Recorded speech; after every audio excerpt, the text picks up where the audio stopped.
ओम चतुपंचाशः सर्गः 54वां सर्ग।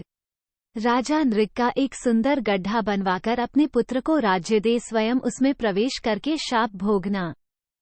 श्रीराम का ये भाषण सुनकर परमार्थवेता लक्ष्मण दोनों हाथ जोड़कर उद्दीप्त तेज वाले श्री रघुनाथ जी से बोले।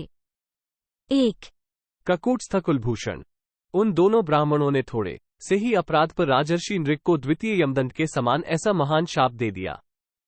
2 पुरुष प्रवर। अपने को शापरूपी पाप से संयुक्त हुआ सुनकर राजा नृग ने उन क्रोधी ब्राह्मणों से क्या कहा। 3 लक्ष्मण के इस प्रकार पूछने पर श्री रघुनाथ जी फिर बोले, सौम्य, पूर्व काल में शापग्रस्त होकर राजा नृग ने जो कुछ कहा उसे बताता हूं, सुनो। 4 जब राजा नृग को ये पता लगा कि वे दोनों ब्राह्मण चले गए और कहीं रास्ते में होंगे, तब उन्होंने मंत्रियों को, समस्त पुरवासियों को, पुरोहितों को तथा समस्त प्रकृतियों को भी बुलाकर दुख से पीड़ित होकर कहा, आप लोग सावधान होकर मेरी बात सुने। 5-6 नारद और पर्वत, ये दोनों कल्याणकारी और अनिद्य देवर्षि मेरे पास आए थे। वे दोनों ब्राह्मणों के दिए हुए शाप की बात बताकर मुझे महान भय दे वायु के समान तीव्र गति से ब्रह्मलोक को चले गए। 7 ये जो वसु नामक राजकुमार हैं, इन्हें इस राज्य पर अभिषिक्त कर दिया जाए और कारीगर मेरे लिए एक ऐसा गड्ढा तैयार करें जिसका स्पर्श सुखद हो। 8 ब्राह्मण के मुख से निकले हुए उस शाप को वहीं रहकर मैं बिताऊंगा।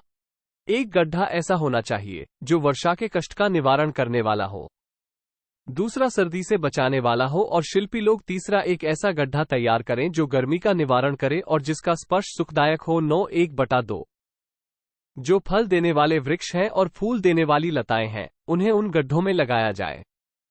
घनी छाया वाले अनेक प्रकार के वृक्षों का वहां आरोपण किया जाए। उन गड्ढों के चारों ओर 1.5 योजन 6 कोस की भूमि घेरकर खूब रमणीय बना दी जाए। जब तक शाप का समय बीतेगा तब तक मैं वहीं सुखपूर्वक रहूंगा। उन गड्ढों में प्रतिदिन सुगंधित पुष्प संचित किए जाएं। 10-12 आधा ऐसी व्यवस्था करके राजकुमार वसु को राजसिंहासन पर बिठाकर राजा ने उस समय उनसे कहा, बेटा, तुम प्रतिदिन धर्मपरायण रहकर क्षत्रिय धर्म के अनुसार प्रजा का पालन करो। 13 1/2 दोनों ब्राह्मणों ने मुझ पर जिस प्रकार शाप द्वारा प्रहार किया है वो तुम्हारी आंखों के सामने है। नरश्रेष्ठ, वैसे थोड़े से अपराध पर भी रुष्ट होकर उन्होंने मुझे शाप दे दिया है। 14 1/2 पुरुष प्रवर, तुम मेरे लिए संताप ना करो। बेटा, जिसने मुझे व्यसनी बनाया, संकट में डाला है, अपना किया हुआ वह प्राचीन कर्म ही अनुकूल प्रतिकूल फल देने में समर्थ होता है। 15 1/2 वत्स, पूर्व जन्म में किए गए कर्म के अनुसार मनुष्य उन्हीं वस्तुओं को पाता है जिन्हें पाने का वह अधिकारी है। उन्हीं स्थानों पर जाता है जहां जाना उसके लिए अनिवार्य है तथा उन्हीं दुखों और सुखों को उपलब्ध करता है जो उसके लिए नियत हैं, अतः तुम विषाद न करो। 16-17 नरश्रेष्ठ, अपने पुत्र से ऐसा कहकर महायशस्वी नरपाल राजा नृग ने अपने रहने के लिए सुंदर ढंग से तैयार किए गए गड्ढे में प्रवेश किया।